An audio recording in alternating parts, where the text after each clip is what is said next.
Hello दोस्तों, नमस्कार। आपका स्वागत है आपके अपने चैनल हिंदी हब ऑफिशियल में। तो आज हम दोस्तों पढ़ रहे हैं राम की शक्ति पूजा की प्रश्नोत्तरी करने वाले हैं। राम की शक्ति पूजा जो कि आरपीएससी फर्स्ट ग्रेड में, यूजीसी नेट में लगी हुई है और भी कई में। तो उसके हमने 8 या 9 भागों में उसको पूरी अच्छी तरह से पढ़ा दिया है। आरपीएससी फर्स्ट ग्रेड 2026 नाम की प्लेलिस्ट है जो आपको डिस्क्रिप्शन बॉक्स में मिल जाएगी। उसी में टेलीग्राम चैनल की लिंक भी है जहाँ से आप ज्वाइन कर सकते हैं। राम की शक्ति पूजा नाम से भी प्लेलिस्ट बनी हुई है जहाँ से आप उसको पढ़ सकते हैं। तो चलिए बिना किसी देरी के हम आज क्वेश्चनों को करते हैं। और अभी 25-30 लाइनों से ही ये मैंने क्वेश्चन हैं वो बनाए हैं। कुछ क्वेश्चन हैं जो परीक्षाओं में आए हुए हैं, पहले उनको देखेंगे। इसके बाद में यदि आपने इस क्लास को और अधिक मोटिवेट किया तो अगला पार्ट भी जल्दी से आएगा। तो पहला क्वेश्चन है, आराधन का दृढ़ आराधन से दो उत्तर। राम की शक्ति पूजा में यह कथन किसका है? हनुमान का, सुग्रीव का, जाम्बवान का, विभीषण का।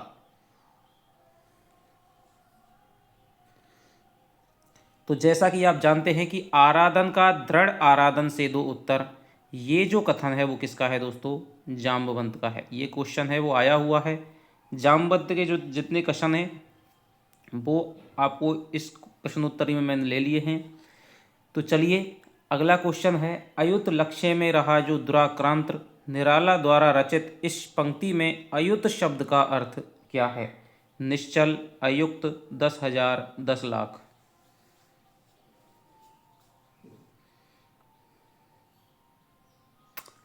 तो दोस्तों अयुत माने होता है क्या? 10,000।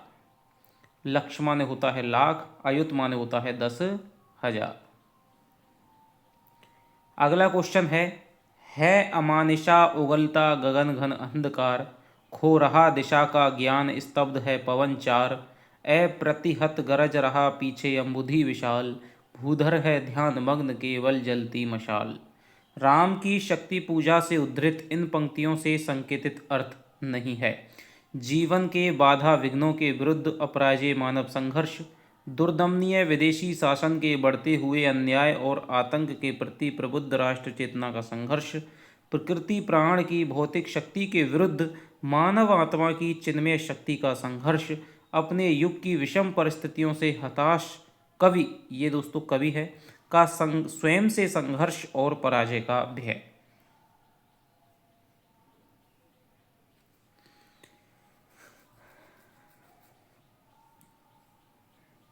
तो यहाँ पर हम देखते हैं, देखिए, जीवन के बाधा विघ्नों के विरुद्ध अपराजय मानव संघर्ष सही है। दुर्दमनीय उसी समय विदेशी शासन था, तो उस समय क्या है, भारतीय चेतना का भी यहाँ पर क्या है, संघर्ष है। राष्ट्र की चेतना है अंग्रेजों से संघर्ष कर रही थी, तो ये भी सही हो जाएगा। प्रकृति प्राण की भौतिक शक्ति के विरुद्ध मानव आत्मा की चिन्मय शक्ति का संघर्ष, ये भी सही है। अपने युग की विषम परिस्थितियों से निराश कवि का स्वयं से संघर्ष पराजय का भय, ये दोस्तों यहाँ पर गलत है। यहाँ पर पराजय का और उसका भय नहीं है, बल्कि क्या है, निराला का जीवन संघर्ष है वो व्यक्त होता है। तो निराला भी अपने युग की परिस्थितियों से संघर्ष करते हैं, तो यहाँ पर ये ऑप्शन गलत हो जाएगा। हे पुरुष सिंह तुम भी वह शक्ति करो धारण, राम की शक्ति पूजा में यह कथन किसका है? जाम्बवंत का, हनुमान का, लक्ष्मण का, विभीषण का।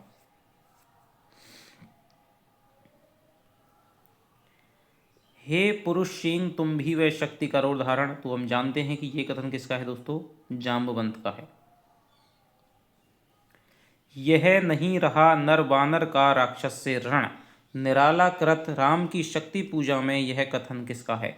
राम का, लक्ष्मण का, सुग्रीव का, विभीषण का। तो ये जो कथन है दोस्तों वो किसका हो जाएगा? ये हो जाएगा आपके राम का हो जाएगा। यह नहीं रहा नर वानर का राक्षस से रण, उतरी महाशक्ति रावण से पा आमंत्रण। कि राम जी कहते हैं कि भाई रावण तो अधर्मरत है और तब भी शक्ति उसके पक्ष में युद्ध कर रही हैं। मैं धर्मरत हूँ, धर्म से युक्त हूँ, धर्म का शासन करता हूँ, लेकिन फिर भी मेरे विरुद्ध जो शक्ति है वो युद्ध लड़ रही है, रावण की सहायता कर रही है। तो ये नर और वानर का युद्ध नहीं रहा है, ये तो क्या है, दो शक्तियों का युद्ध चल रहा है, धर्म और अधर्म का। तो यहाँ पर राम का ये कथन है, रवि हुआ अस्त ज्योति के पत्र पर लिखा अमर, रह गया राम रावण का अपराजय समर। उक्त पंक्तियों की दोषपूर्ण व्याख्या है। युद्ध में किसी की जय पराजय नहीं हुई, युद्ध के अल्पकालिक प्रभाव का वर्णन है। युद्ध में राम का पक्ष निर्बल रहा है, भयावह रात्रि का आरंभ हो गया है।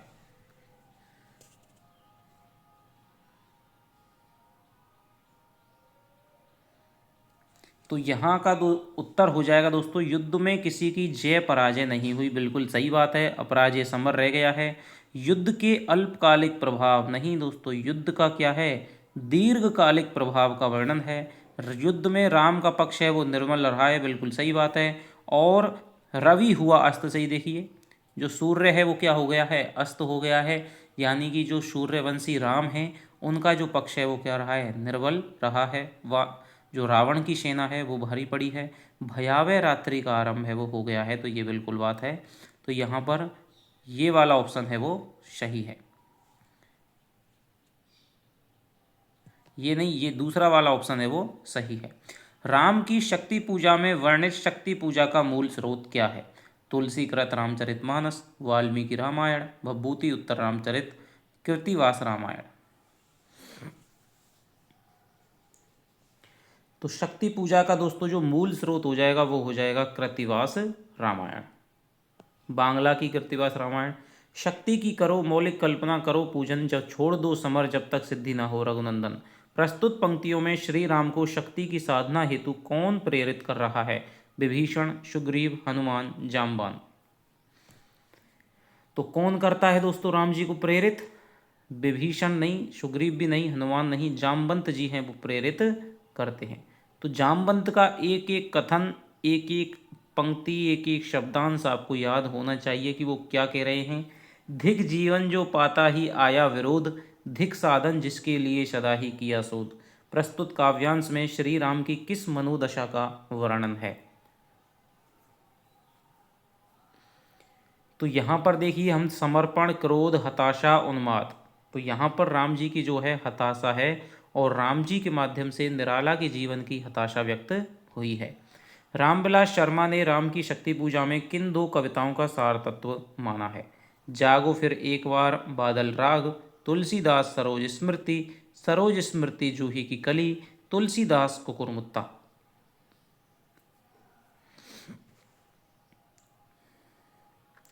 तो रामविलास शर्मा जी ने राग विराग का संपादन है वो किया था, और राग विराग के संपादन में इन्होंने दोस्तों तुलसीदास और सरोज स्मृति दो कविताओं के योग से राम की शक्ति पूजा की इन्होंने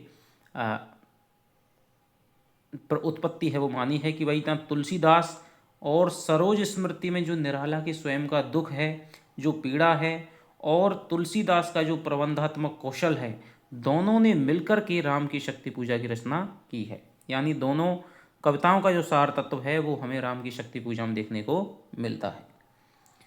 राम की शक्ति पूजा कविता मूलतः किस संकलन है? गीतिका, परिमल, आराधना, अनामिका।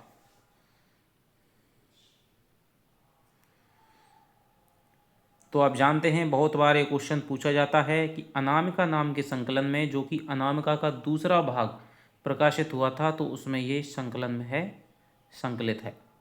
राम की शक्ति पूजा में प्रयुक्त रवि हुआ अस्त पंक्ति की असंगत व्याख्या है। सूर्य के अस्त होने का वर्णन, राम के निर्बल होने का संकेत, दग्धाक्षर रे का प्रयोग, लक्ष्मण के मूर्छित होने का संकेत। तो देखिए शुरुआत हमारी कहाँ से होती है? रवि हुआ अस्त। तो मैंने आपको जब अर्थ करवाया था तब तीन बातें बताई थी कि रवि हुआ अस्त यानी कि भयावह रात्रि का जो आरंभ है वो हो गया है, सूर्य अस्त हो गया है, राम का पक्ष है वो निर्बल रहा है, और रा से रवि से दग्धाक्षर रे का प्रयोग है वो किया है, क्योंकि युद्ध का वर्णन करना है, वीर रस का यहाँ पर वर्णन है, रौद्र का, तो यहाँ पर दग्धाक्षर रे का प्रयोग है, राम के निर्बल होने का संकेत है, सूर्य के अस्त होने का वर्णन है, लक्ष्मण के मूर्छित हो जाने का यहाँ पर कोई संकेत नहीं है। वह एक और मन रहा राम का, जो न थका जो नहीं जानता दैन्य नहीं जानता विनय। काव्यांश में राम की किस विशेषता की ओर संकेत किया गया है? दृढ़ निश्चय, समर्पण, राम की कर्मशीलता, निरंतरता। बताइए। तो यहाँ पर जो राम जी का ऊपरी मन है, चेतन मन है, वो तो हताश और निराश है, लेकिन राम जी का एक अवचेतन मन भी है जो कभी भी क्या है, निराश नहीं होता। तो यहाँ पर दोस्तों क्या है, उनकी दृढ़ निश्चय की शक्ति का प्रयोग किया गया है। बताया गया है कि जो दैन्य नहीं जानता है, दया करना नहीं जानता है, जो विनय करना नहीं जानता है, तो ऐसा दृढ़ निश्चय। धिक जीवन जो पाता ही आया विरोध, राम का यह कथन किसके जीवन की त्रासदी है? राम के, भारत के, निराला के, विभीषण के। तो अभी मैंने आपको बताया किसके जीवन की त्रासदी है, राम के माध्यम से यह स्वयं निराला के जीवन की ही त्रासदी है। निराला उल्लास और विषाद के ही कवि नहीं, संघर्ष और क्रांति के भी कवि हैं। इस क्रांति का लक्ष्य है स्वाधीन शोषण मुक्त समाज। निराला के संबंध में यह कथन किस आलोचक का है? रामविलास शर्मा, नंद दुलारे वाजपेयी, हजारी प्रसाद द्विवेदी, नामवर सिंह।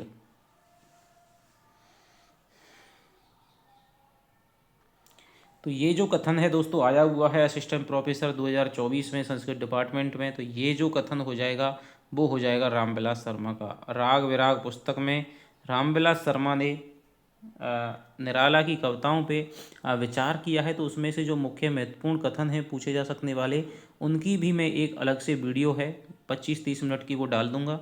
तो रामविलास शर्मा की ये बहुत शानदार पंक्ति है। राम की शक्ति पूजा की प्रारंभिक पंक्ति है, प्रशमित है वातावरण, नमित मुख सांदे कमल, रघुनायक आगे अवनी पर नवनीत चरण, उतरा ज्यों दुर्गम पर्वत पर नैशांधकार, रवि हुआ अस्त ज्योति के पत्र पर लिखा अमर। तो आप सब जानते हैं पहली पंक्ति कौन सी हो जाएगी, ये हो जाएगी। राम की शक्ति पूजा के विषय में कौन सा कथन असत्य है? राम को शक्ति पूजा का सुझाव जामवंत ने दिया, राम को रावण पर विजय का वरदान देवी से प्राप्त हुआ, राम की शक्ति पूजा का कथानक रामचरितमानस पर आधारित है, राम की शक्ति पूजा के राम मानव अधिक हैं और ईश्वर कम।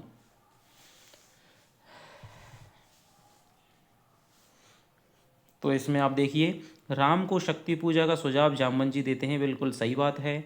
राम को रावण पर विजय का वरदान है वो देवी जी से प्राप्त होता है, बिल्कुल सही बात है। अंत में राम की शक्ति पूजा का कथानक रामचरितमानस पर नहीं है बल्कि बंगला की कृतिवास रामायण पर आधारित है, और राम की शक्ति पूजा के राम अधिक हैं और ईश्वर कथा कम।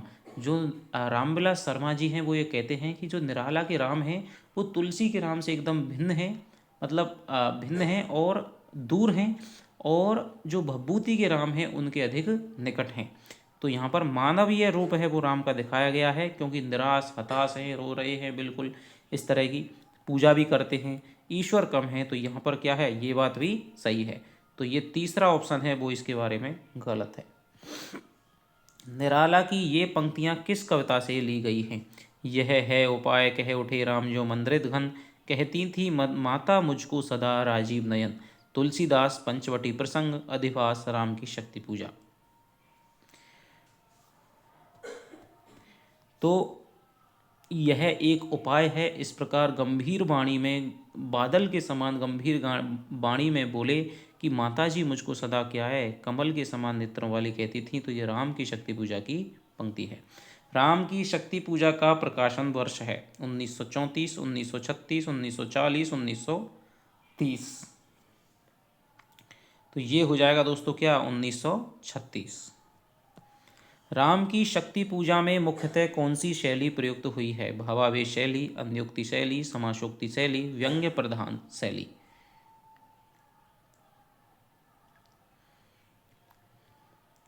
तो दोस्तों समासोक्ति शैली या समास प्रधान शैली है वो प्रयुक्त हुई है। पूरी की पूरी कविता है वो दीर्घ समासों का जटिल आवरण है। तो समासोक्ति शैली। राम की शक्ति पूजा को बिच्छू सांप छुड़ाने का मंत्र किसने कहा है?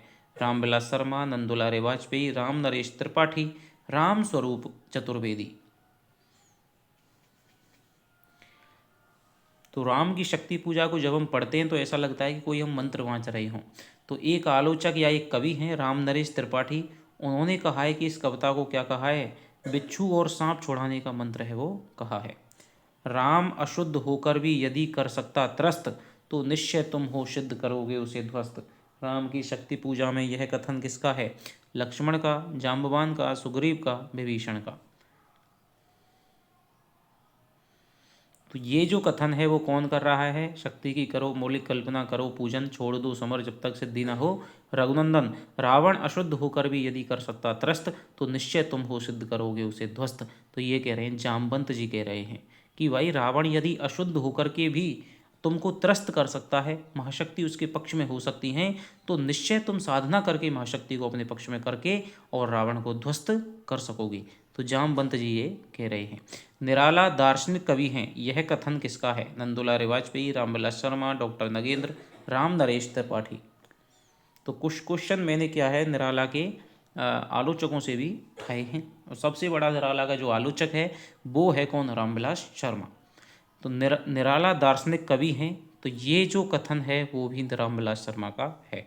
बहु वस्तु स्पर्शनी प्रतिभा निराला जी में है, कथन किस आलोचक से संबंधित है? हजारी प्रसाद द्विवेदी, मुकुटधर पांडे, रामचंद्र शुक्ल, नंद किशोर नवल।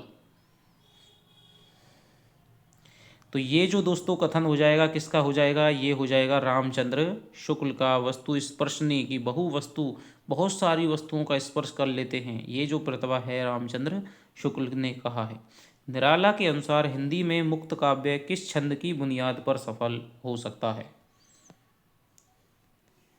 तो निराला मुक्त छंद के प्रवर्तक माने जाते हैं, तो किस छंद की बुनियाद पर सफल हो सकता है? रोला, दोहा, चौपाई, कवित्त।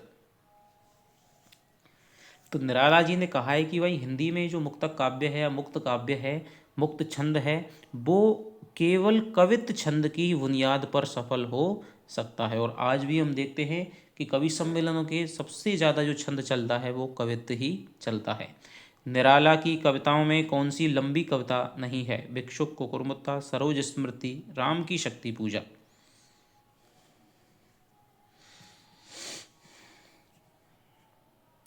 तो कौन सी नहीं है दोस्तों? भिक्षुक है वो बहुत ही छोटी कविता है, कुकुरमुत्ता लंबी कविता है, सरोज स्मृति भी लंबी कविता है, राम की शक्ति पूजा भी लंबी कविता है। तो उत्तर हो जाएगा भिक्षुक।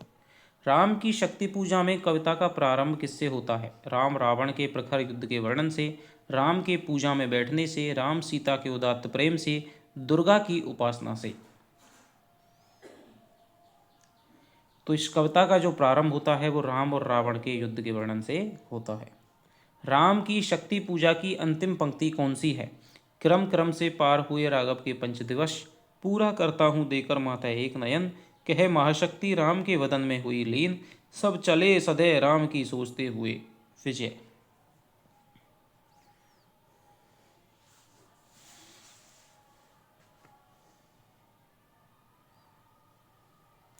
तो यहाँ पर जो राम की अंतिम पंक्ति है शक्ति पूजा की वह है कि देवी है वो राम के वदन में यानी उसके मुख में क्या हो जाती है? लीन हो जाती है, और राम को क्या है? जीतने का, विजयी होने का संदेश है वो, या आशीर्वाद है वो दे देती है।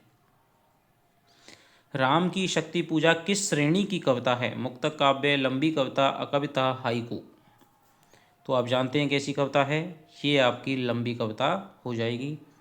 राम की शक्ति पूजा के विषय में असंगत कथन है, इसमें धर्म और अधर्म के शाश्वत संघर्ष का चित्रण है।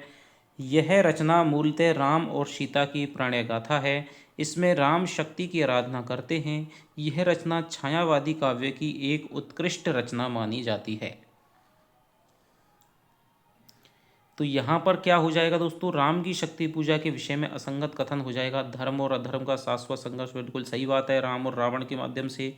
ये रचना मूलतः राम और सीता की प्रणय गाथा नहीं है, बल्कि उन्हें स्मृति आती है कि ऐसे क्षण घन अंधकार में जैसे विद्युत, जागी पृथ्वी तनया कुमार का की छवि अच्युत, देखते हुए निष्पलक याद आया उपवन, प्रथम स्नेह का विदेह का लतांतराल मिलन, नैनों से गोपन, नैनों का नैनों से गोपन प्रिय संभाषण, पलकों का नव पलकों पर प्रथम उत्थान पतन, कांपते हुए किसले, झरते पराग समुदय, गाते खगनक जीवन पर चैतरु मलय वलय, ज्योति प्रभात स्वर्गीय। तो इस प्रकार यहाँ पर केवल उनकी स्मृति आती है जनक वाटिका की। तो ये जो कथन है वो गलत है, इसमें राम शक्ति की आराधना करते हैं, सही बात है, छायावादी काव्य की उत्कृष्ट रचना है। निराला के बारे में कौन सा कथन सही है? कविता में भारतीय परंपरा और गौरवशाली मूल्यों का अभाव है, अभावों की तीव्र एवं मर्मांतक व्यथा कहीं भी व्यक्त नहीं हुई है, कविता में आध्यात्मिकता और रहस्यवादी भावना के दर्शन होते हैं। अधिकांश रचनाएं पौराणिक आख्यानों पर केंद्रित हैं। तो यहाँ में सही कथन बताना है आपको।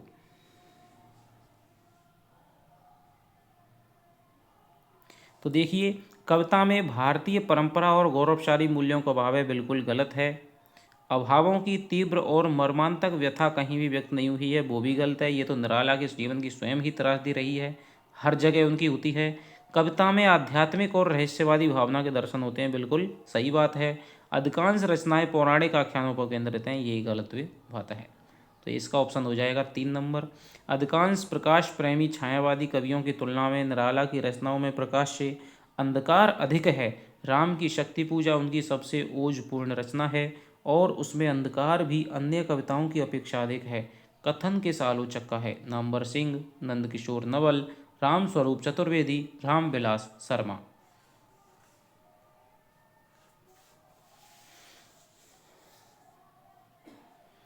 तो निराला की रचनाओं में प्रकाश से अंधकार अधिक है, तो ये जो कथन है वो भी किसका है? रामविलास शर्मा का है। राम रावण के युद्ध के विषय में असंगत कथन छांटिए। आज का युद्ध है निर्णायक रहा है।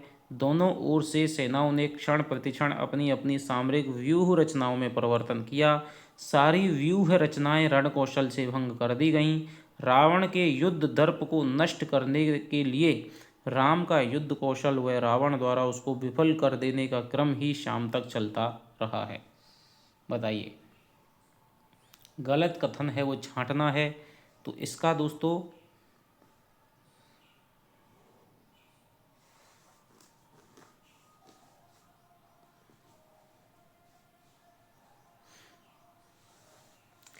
देखिए, आज का युद्ध है अनिर्णायक रहा है। रवि हुआ ज्योति के पत्र पर लिखा अमर, रह गया राम रावण का अपराजय समर। यानी कि कोई भी निर्णय नहीं हुआ है, कौन जीता है कौन हारा है। तो ये कथन बिल्कुल सही है। दोनों ओर की सेनाओं ने क्षण प्रतिक्षण अपनी अपनी प्रतिपल व्यूह वेद को परिवर्तित कौशल समूह है। ठीक है, तो यहाँ पर क्या है? प्रतिपल उन्होंने क्या है? व्यूह वेद को जो अपनी व्यूह रचनाएं उनमें परिवर्तन किया है। सारी व्यूह रचनाएं रण कौशल से भंग कर दी गई हैं। तो ये भी बिल्कुल सही है कि जो दूसरी है वानर राक्षस सेना है या राम की सेना है, दोनों ओर की सेनाएं व्यूह रचना बना रही हैं, लेकिन उनको बार बार उनको अपने रण कौशल से भंग किया जा रहा है। रावण के युद्ध दर को नष्ट करने के लिए राम का युद्ध कौशल रावण द्वारा उसको विफल कर देने का क्रम ही शाम तक चलता रहा। शाम तक नहीं, केवल 2 पहरों तक चलता रहा है। 2 पहर तक चलता रहा है। रावण राघव लाघव वारणगत युग्म प्रहर। युग्म माने 2, प्रहर माने पहर, यानी 2 पहर तक राम और रावण का क्रम है वो चलता रहा है। तो ये ऑप्शन गलत हो जाएगा। आगे चलते हैं। विद्धांग वध कोदंड मुष्टि खर रुधिर श्राव। पंक्ति में कोदंड शब्द का अर्थ क्या है? कोदंड माने कोई भी, युद्ध कौशल, धनुष, विशाल। तो कोदंड माने आप जानते हैं विद्धांग वध कोदंड मुष्टिखर रुधिर स्राव, की मुष्टि में बंधे हुए जो धनुष है उससे भी क्या है, राम जी का जो पूरा शरीर है वो क्या है? बाणों से भिद गया है। कोदंड मुष्टि, लेकिन उनका जो धनुष है फिर भी वो क्या है? दृढ़ता से मुट्ठी पर क्या है? बंधा हुआ है और उनके अंगों से तेजी से क्या है? रक्त निकल रहा है। तो ये हो जाएगा कोदंड माने धनुष। राघव लाघव रावण वारणगत युग प्रहर उद्धत लंकापति कमर्दित कवि दल बल विस्तर अन्वेष राम विश्वजित दिव्य सर्वभंग भाव विद्धंग वध कोदंड मुष्टिखर रुधिर श्राव। काव्यांश के संदर्भ में असंगत कथन है या गलत कथन है। युद्ध की विभीषिका का वर्णन है, सामासिक शैली का प्रयोग है और राम का उत्कर्ष व्यंजित हुआ है। महाप्राण व संयुक्ताक्षर ध्वनियों का प्रयोग है। तो आप जानते हैं युद्ध की विभीषिका चल रही है, राम और रावण का युद्ध चल रहा है, सामासिक शैली भी प्रयुक्त है। राम का उत्कर्ष नहीं दोस्तों, राम का अपकर्ष है वो व्यंजित हुआ है। महाप्राण व संयुक्ताक्षर ध्वनियों का प्रयोग है। रावण प्रहार दुर्वार विकल वानर दलवल। पंक्ति में दुर्वार शब्द का अर्थ क्या है? दुर्वार माने दोबारा, असहनीय, दुर्भावना, दुर्वासा। तो रावण प्रहार दुर्वार विकल वानर धर बल। तो रावण के असहनीय प्रहारों से जो सारी जो वानर सेना है वो क्या हो गई, व्याकुल हो गई। तो यहाँ पर हो जाएगा असहनीय, ऐसे जो सहन ना करे जा सकें। राम रावण युद्ध वर्णन की प्रारंभिक पंक्तियों में केवल एक योद्धा को चैतन्यशील बताया गया है, वो कौन थे? जामवंत, लक्ष्मण, हनुमान, अंगद। ये क्वेश्चन कह रहा है कि भाई राम का जब युद्ध होता है शुरुआत में 18 पंक्तियों में वर्णन है, उसमें केवल एक ही योद्धा है राम की सेना में जो केवल क्या है, चैतन्यशील बताए गए हैं। तो वो कौन है बताइए? तो एक योद्धा कौन है दोस्तों? हनुमान है, ठीक है, जो क्या है, केवल प्रबोध, उदगीरित भैनी भीम पर्वत कवि चतुर्प्रहर जानकी भीरु और आशावर रावण संबर। तो यहाँ पर हनुमान जी हैं, वो केवल क्या है, केवल प्रबोध। तो यहाँ पर हनुमान जी को केवल चैतन्यशील बताया गया है। जानकी भीरु और आशावर रावण संबर पंक्ति किस योद्धा की तरफ संकेत करती है? सुग्रीव, राम, रावण, हनुमान। तो ये जो पंक्ति है वो किसकी तरफ संकेत कर रही है? हनुमान जी की तरफ संकेत कर रही है कि जो हनुमान जी हैं वो ही राम की सेना में केवल चैतन्यशील थे और जानकी के और भीरु डरे हुए हृदय में आशा का संचार करते रहे। उदगीरित वहनी भीम पर्वत नामक वाक्यांश किस व्यक्ति के लिए प्रयुक्त किया गया है? रावण, राम, महाशक्ति, हनुमान। तो उदगीरित वहिनी भीम पर्वत कपि चतु प्रहर, तो कपि यानी कि हनुमान जी के लिए प्रयुक्त किया गया है कि ऐसा लग रहा है कि बड़े पर्वत से अग्नि की लपटें हैं वो निकल रही हों। तो हनुमान जी इस तरह से युद्ध कर रहे थे। राम रावण युद्ध में हू हू की ध्वनि कौन निकाल रहा था? रावण सेना, सुग्रीव, जामवंत, वानर सेना। तो जो वानरों की सेना है दोस्तों वो हू हू की ध्वनि है वो निकाल रही थी। युद्ध के पश्चात रावण की सेना के लौटने से संबंधित असंगत शाब्दिक विकल्प का चयन कीजिए। पृथ्वी टलमल। देखिए क्या कह रहे हैं कि युद्ध के पश्चात रावण की सेना है वो लौट रही है और उनके संबंध में निराला जी ने जो पंक्तियां कही हैं उनमें कौन सा शब्द है और कौन सा नहीं है उसका आपको चयन करना है। असंगत, गलत कथन कि जो रावण की सेना से मेल नहीं खाता है। पृथ्वी टलमल, महोल्लास, स्थविर दल, आकाश विकल।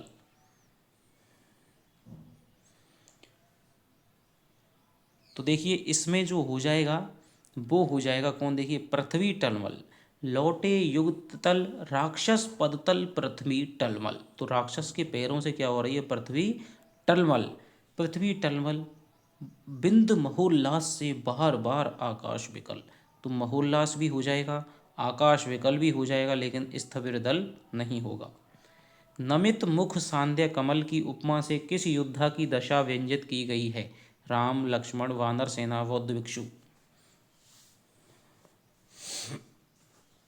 तो यहाँ पर नमित मुख सांध्य कमल, संध्या के समय के मुरझाए हुए कमल के समान, लक्ष्मण चिंता पल पीछे, वानर वीर सकल।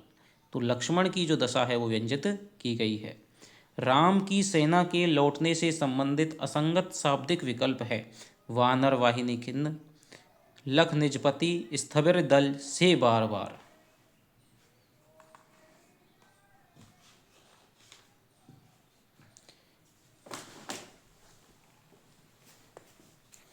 तो राम की सेना के लौटने से संबंधित जो असंगत विकल्प हो जाएगा वो हो जाएगा दोस्तों आपका, देखिए वानर वाहिनी खिन्न, सही बात है। लख निज पति चरण चिन्ह, ये भी सही बात है। स्थविर स्थविर दल ज्यों विभिन्न, यानी कि राम की जो सेना है वो ऐसे लौट रही है जैसे बौद्ध भिक्षु हैं वो अपने गंतव्य स्थान की तरफ जा रहे हों। लेकिन ये जो है वो तो किसकी तरफ आता है? रावण की सेना के संबंध में आता है कि बिंद महोल्लास से बार बार आकाश विकल। तो ये नहीं है। युद्ध समाप्ति पर संध्या वंदन करने के पश्चात सभी योद्धाओं के बैठने संबंधी गलत कथन की पहचान कीजिए। कि युद्ध आ जाता है, राम की सेना है वो सारे योद्धा बैठ जाते हैं, तो कौन किस स्थान पर बैठा हुआ है इससे संबंधित आपको कथन है वो सही चूज करना है। कि लक्ष्मण जी राम के बगल में खड़े हुए हैं, राम जी श्वेत शिला पर बैठे हुए हैं, विभीषण, सुग्रीव व जामवंत सभी राम के सामने बैठे हुए हैं, हनुमान जी राम के चरणों में बैठे हुए हैं।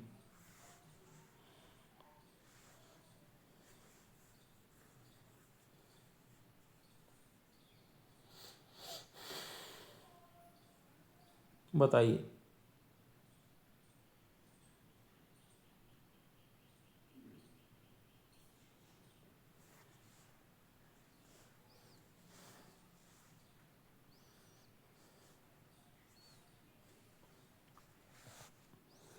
तो ये जो हो जाएगी, देखिए लक्ष्मण जी राम के बगल में बैठे हुए हैं, नहीं दोस्तों ये गलत है।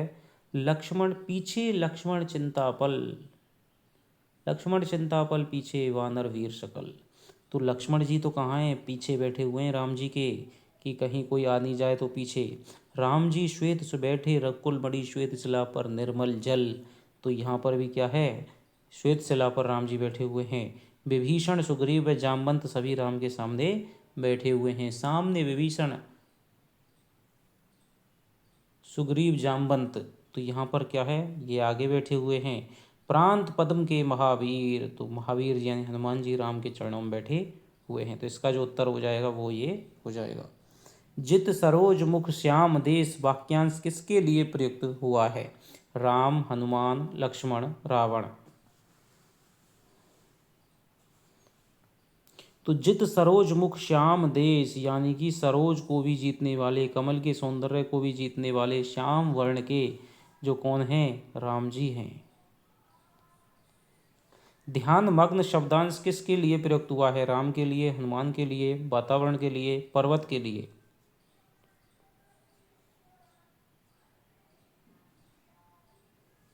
तो ये जो शब्दांश है वो किसके लिए हुआ है दोस्तों? ये हुआ है आपका किसके लिए? भूधर जो ध्यान मग्न केवल जलती मशाल, केवल जलती मशाल पर्वत के लिए, भूधर के लिए प्रयुक्त हुआ है। ऐसे क्षण घन अंधकार में जैसे विद्युत के अनुसार राम को किसकी याद आती है? सीता की, शक्ति की, कौशल्या की, अंजना की। किसकी याद आती है बताइए? ऐसे क्षण अंधकार घन में के अनुसार राम को किसकी याद आती है? सीता की, शक्ति की, कौशल्या की, अंजना की। तो ऐसे क्षण में किसकी याद आती है? सीता जी की स्मृति आती है। युद्ध पश्चात श्री राम के चरणों को धोने के लिए जल कौन लेकर आता है? अंगद, हनुमान, लक्ष्मण, यूथपति।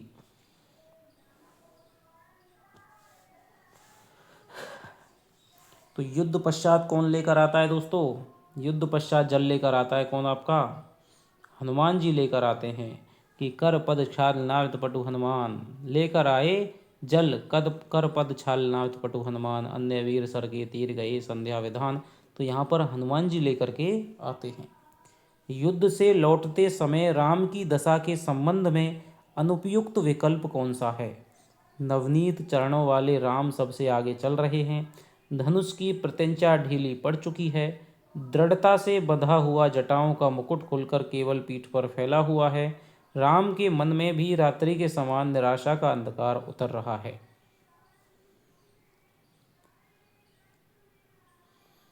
तो राम की दशा से संबंधित देखिए क्या कह रहे हैं, कि आगे अवनी पर रघुनायक नवनीत चरण। तो ये तो पंक्ति बिल्कुल सही है। श्लथ धन गुण है कटी त्रस्त तोड़ी धरण। तो यहाँ पर धनुष की प्रत्यंचा है वो भी यहाँ ढीली पड़ चुकी है। दृढ़ जटा मुकुट हो प्रतिपंड बंध प्रतिलट से खुल, फैले पृष्ठ पर वृक्ष बक्ष पर बाहुओं पर विपुल। यानी कि जो दृढ़ता से जटाओं का मुकुट बंधा हुआ था वो अब खुल कर के बाहुओं पर, भुजाओं पर, कंधों पर, पीठ पर, छाती पर फैल गया है। तो ये जो ऑप्शन है वो गलत हो जाएगा। केवल पीठ पर नहीं बल्कि बाहुओं पर, भुजाओं पर, पक्ष पर और पीठ पर फैला हुआ है। राम के मन में भी रात्रि के समान निराशा का अंधकार उतर रहा है, ये भी सही है। कि उतरा जो दुर्गम पर्वत पर नैशांधकार, दूर चमकती ताराएं हों जो कहीं पार। तो यहाँ पर भी ये संकेतित हो रहा है। आए सब शिविर शानु के, पंक्ति में शानु शब्द का अर्थ क्या है? शीघ्रता, पर्वत की दुर्गम चोटी, पर्वत शिखर की समतल भूमि, धीरे धीरे।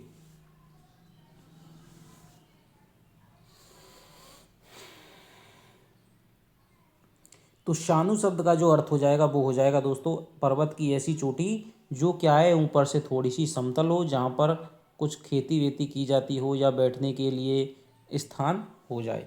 तो ये वाली चोटी नहीं होगी बल्कि क्या होगी, ये वाली चोटी हो जाएगी। तो इसका हो जाएगा ऑप्शन नंबर 3। तो ये आपके दोस्तों राम की शक्ति पूजा की प्रश्नोत्तरी की केवल 50 प्रश्नों की पहली क्लास है। यदि आपका इसको और मिलेगा, आपको उत्साह आपको मिलेगा, तो मैं आपको 3-4 क्लास इसकी एक एक पंक्ति को आपको इस तरह से रटा दूंगा कि कोई भी क्वेश्चन बनने का चांस नहीं है फिर। तो चलिए आपसे मिलता हूँ अगली वीडियो में, तब तक के लिए दोस्तों बाय बाय, जय हिंद जय भारत।